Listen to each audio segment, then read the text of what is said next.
রসুনের পেস্টটা লাগবে। পেস্ট দিন আমাকে পেস্ট।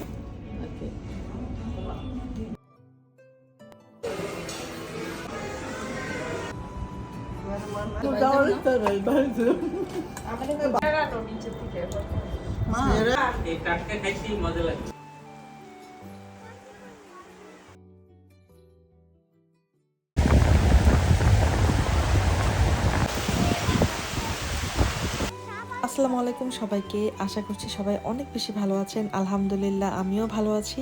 বৃষ্টিময় ঢাকা থেকে এক কাপ চা হাতে আজকে ভিডিওটা শুরু করলাম।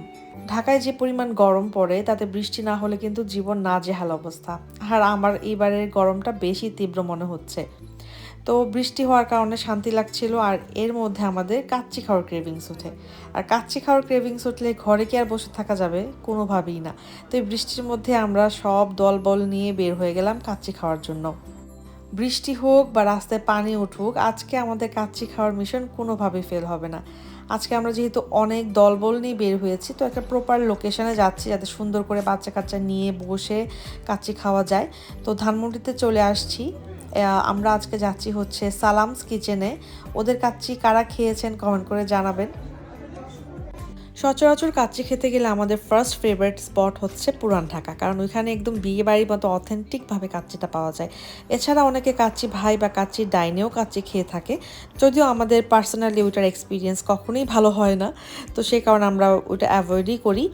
তো আপনারা কে কোথায় কাচ্চি খান বা আরও কোনো ভালো স্পট জানা থাকলে ঢাকার মধ্যে প্লিজ আমাকে কমেন্ট করে জানাবেন, কারণ বাংলাদেশে এসে আমি ভরপুর কাচ্চি খেয়ে তারপর ইউকে ফেরত যেতে চাই। আমরা কাচ্চি প্লেটার নিয়েছিলাম, পোলাও রোস্টের প্লেটার নিয়েছিলাম যেখানে জালি কাবাবও ইনক্লুডেড ছিল, আলু বোখারার চাটনি নিয়েছি, তারপর হচ্ছে বোরহানি নিয়েছি। তো সব কিছুই অনেক বেশি মজার ছিল। আমি প্রপার যে বিয়েবাড়ির ফ্লেভারটা চাচ্ছিলাম, কারণ কোনো বিয়েবাড়ির দাওয়াত আমি পাচ্ছি না এবার বাংলাদেশে এসে। তো আমি এই অথেন্টিক ফ্লেভারটা খুঁজতেছিলাম বেশ কয়েকদিন ধরে, এবং সালামস কিচেন আমার সেই ইচ্ছাটা পূরণ করেছে। তো আমার কাছে খুবই ভালো লেগেছে। আর আমরা বুকিং দিয়ে আসছি এবং প্রপার দুপুর টাইমে আসছি, তো সেই কারণেও হয়তো সব ফ্যাক্টর একদম সুন্দর মতো মিলে গিয়েছে। আর আমাদের এক্সপিরিয়েন্সটা আলহামদুলিল্লাহ অনেক ভালো ছিল। কাচ্চির মাংস খুবই ফ্লেভারফুল ছিল, সফট ছিল, আর কাচ্চিতে ভরপুর আলু দেওয়া ছিল। কাচ্চিতে আলু না দিলে ওই কাচ্চির কিন্তু কোনো মজাই থাকে না। যারা কাচ্চি লাভার আছেন তারা আশা করি ইতিমধ্যে আমার ভিডিওটিতে লাইক দিয়ে দিয়েছেন, আর যদি নাও দিয়ে থাকেন তাহলে প্লিজ ভিডিওটিতে লাইক দিতে ভুলবেন না। এখানে কিন্তু পোলাও রোস্টার প্ল্যাটারও ছিল। যাই হোক, অনেকেই কিন্তু নতুন নতুন অ্যাড হচ্ছেন আমার চ্যানেলে, আপনাদেরকে অসংখ্য ধন্যবাদ এত চ্যানেলের ভিড়ে আমার চ্যানেলটাকে চুজ করার জন্য। আর আপনি যদি এখনও আমার চ্যানেলটা সাবস্ক্রাইব না করে থাকেন, please don't forget to subscribe. Thank you so much to each and every one of you. আর এই তো আমরা সাঙ্গপাঙ্গ নিয়ে দলবল নিয়ে বের হয়ে গিয়েছি, এখন বাসায় চলে যাচ্ছি। বাসায় এসে দেখি আঙ্কেল গ্রামের বাড়ি থেকে আসছে এত এত ফল ফ্রুটস নিয়ে। আচ্ছা, ফল ফ্রুটস কথাটা আমার বলতে অনেক ভালো লাগে তাই বলি। তো এখানে আম, কাঁঠাল, তালের শাঁস সব কিছু আছে। আর সত্যি কথা বলতে কষ্ট করে সামারে বাংলাদেশে আসছে এইগুলা খাওয়ার জন্য, বিশ্বাস করেন, আর কিচ্ছু না। তো এগুলো হচ্ছে যে এখন সব কিছু সুন্দর করে একটু মুছে টুছে রাখা হবে, গুছিয়ে রাখা হবে। আর ইতিমধ্যে আরেক আঙ্কেল কাঁঠালও ভাঙা শুরু করে দিছে, তো এখান থেকেও কিছু খেলাম। তারপর সন্ধ্যা থেকেই সব বাচ্চা কাচ্চার মাথা চারা দিয়ে উঠছে, ওরা চকলেট খাবে চকলেট খাবে। তো ওদেরকে আবার আরেক প্যাকেট চকলেট খুলে দেওয়া হয়েছে। এটা একটা ইটালিয়ান ট্রাফেল ছিল, খুব মজা ছিল। আমিও এক পিস খাইছি ওখান থেকে, যদিও এটা আমি আনছি। যাই হোক, এরপরে আমার বোন আমার ভাগ্নিকে দিয়ে বসাই দিছে ওকে পড়ানোর জন্য। মানে ও ভুলে গেছে মনে হয় আমি এখানে বেড়াইতে আসছি, টিউশনই করাইতে না। যাই হোক, আমি আমার ভাগ্নিকে পড়াচ্ছিলাম। মজাই লাগে আসলে। আমি একটা সময় অনেক টিউশনই করাইতাম বাংলাদেশে থাকতে, স্টুডেন্ট থাকাকালীন। তো ভালোই লাগে আমার বাচ্চা কাচ্চা পড়াইতে। তো এটা হচ্ছে নেক্সট ডে দুপুরবেলা। আমি এর মধ্যে আর কিছুই ভিডিও করি নাই। তো যাই হোক, অনেক কিছু রান্না হয়েছিল এখানে, মলাই মাছ, বড় মাছ। আমি ভিডিও শুরুতে মনে দেখিয়েছিলাম অনেক কিছু মাছ টাছ আনা হয়েছে। তো বিভিন্ন ধরনের সবজি এইগুলো রান্না করা হয়েছে। আমাদের বাসায় আসলে অনেক মানুষ একসাথে থাকে, তো এক পদ দুই পদে হয় না, অনেক কিছু রান্না করতে হয়, আর সবাই মিলেই রান্না করে তাই হয়ে যায়। আর এই মলাই মাছটা আমার সবচাইতে ফেভারিট ছোটো মাছ, তাই বাংলাদেশ থাকাকালীন এটা আমি বেশি বেশি খাচ্ছি। কারণ দেশের বাইরে আমাদের এখানে এটা অনেক ফ্রোজেন পাওয়া যায়, আর খুব আহামরি ভালো পড়ে না। তো যাই হোক, সন্ধ্যাবেলা আবার আমরা চলে আসছি বেলি রোডে।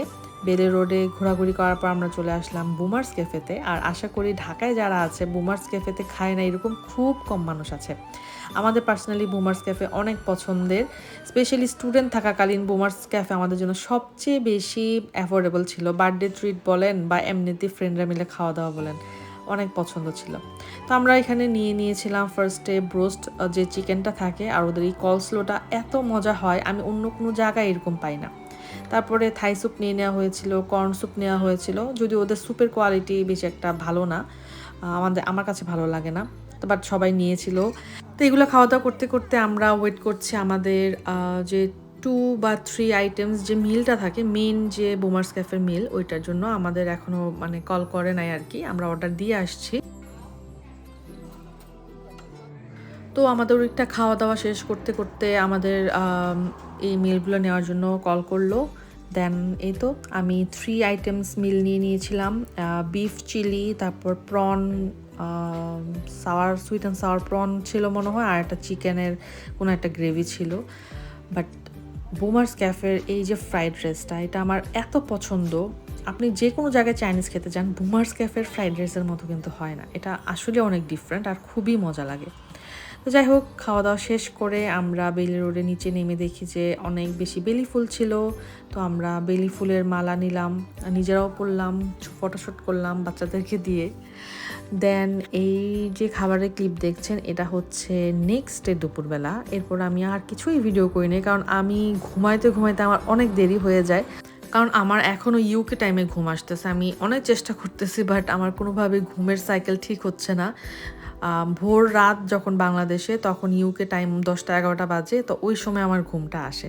তো সেই কারণে সকালে উঠতেও আমার খুব দেরি হয়ে যাচ্ছে। লাইফস্টাইলের অবস্থা যা তা, তার মধ্যে উড়াধুরা খাওয়া দাওয়া, মানে কি যে একটা অবস্থা।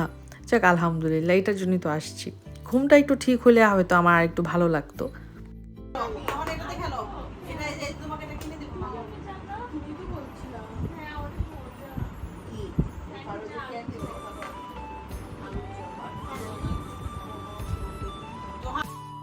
আর এই তো গল্প আড্ডা চলতেছে, তারপর তালের শ্বাস নিয়ে বসলাম, কারণ বাসায় এখন অনেক তালের শ্বাস, এগুলো তো খেয়ে শেষ করতে হবে। তারপর হচ্ছে এখানে কেক খাচ্ছি। কেক খাওয়ার পর আমি খেলাম হচ্ছে কি বলে এটাকে, পান, মানে কোনো সিরিয়াল নেই খাবারের, দোয়া করবেন আমি যেন ঠিকঠাক থাকি। আর এটা হচ্ছে আমার অনেক ফেভারিট একটা ক্লিপ, আমি আমার ভিডিওতে মাস্ট রাখতাম এটা। আমার আঙ্কেল হচ্ছে এখানে আচার বানানোর জন্য আম কাটতেছে, উনি নিজেই আচার বানায়, আর সব কিছু কাটাকাটি সব কিছু নিজেই করে, অনেক মজার আচার বানায় আলহামদুলিল্লাহ। তো নেক্সট ভিডিওতে দেখা হবে। আমি আবার চিটাগংয়ে যাচ্ছি বেশ কিছুদিন ঢাকায় থেকে। আসলে ঢাকার সব কিছু তো শেয়ার করা সম্ভব না, টুকটাক হাইলাইট শেয়ার করলাম আপনাদের সাথে। নেক্সট ভিডিওতে বান্দরবনে দেখা হচ্ছে। আল্লাহ হাফেজ।